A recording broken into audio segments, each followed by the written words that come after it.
dans Explique-moi, on se demande sur quel tableau on peut jouer pour limiter les impacts environnementaux de l'élevage.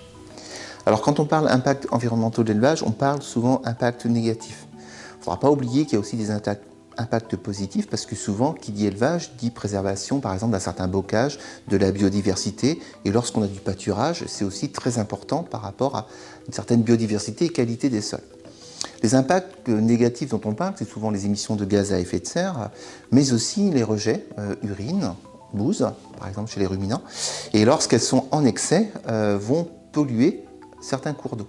Il faut bien comprendre que lorsqu'elles sont bien raisonnées, pas en excès, et donc c'est toute la gestion de la fertilisation, ce sont vraiment des engrais qui vont être utiles pour l'agriculteur. C'est l'excès qui pose problème.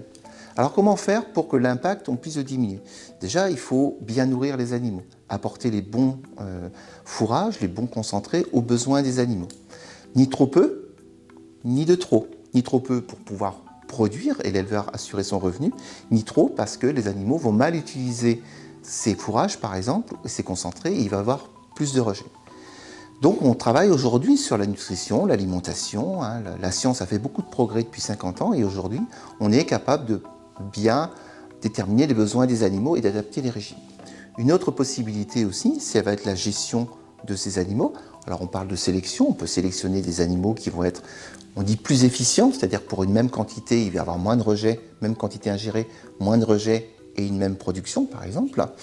Mais aussi on peut travailler sur la densité des animaux, par exemple, sur une parcelle. On peut respecter un certain chargement, qu'on appelle le chargement, pas trop d'animaux sur une parcelle à un moment donné pour qu'il n'y ait pas trop de déjection, qu'il n'y ait pas de surpâturage, qu'il n'y ait pas de piétinement. Parce que tous ces impacts, on peut effectivement, on doit les limiter. Et quant aux gaz à effet de serre, qui sont notamment le méthane, là, beaucoup de travaux sont faits actuellement pour essayer de réduire les quantités de méthane émises par les ruminants. Donc c'est lié à la vie du rumen, c'est le même principe qu'on utilise dans les méthanisations pour produire du gaz et de l'électricité. Donc les bactéries présentes vont émettre du méthane. Et là, on a quelques leviers sur à la fois la composition, ce qu'on va donner aux animaux, peut-être la composition du rumen, bactéries, trouver un équilibre entre toutes les bactéries présentes. Mais il y a aussi des recherches qui sont faites sur la gestion des effluents, les fumiers, les lisiers, comment bien les gérer, à la fois sous les animaux, au niveau du stockage et au moment de l'épandage, pour éviter d'émettre, par exemple, certaines quantités d'ammoniac dans l'atmosphère.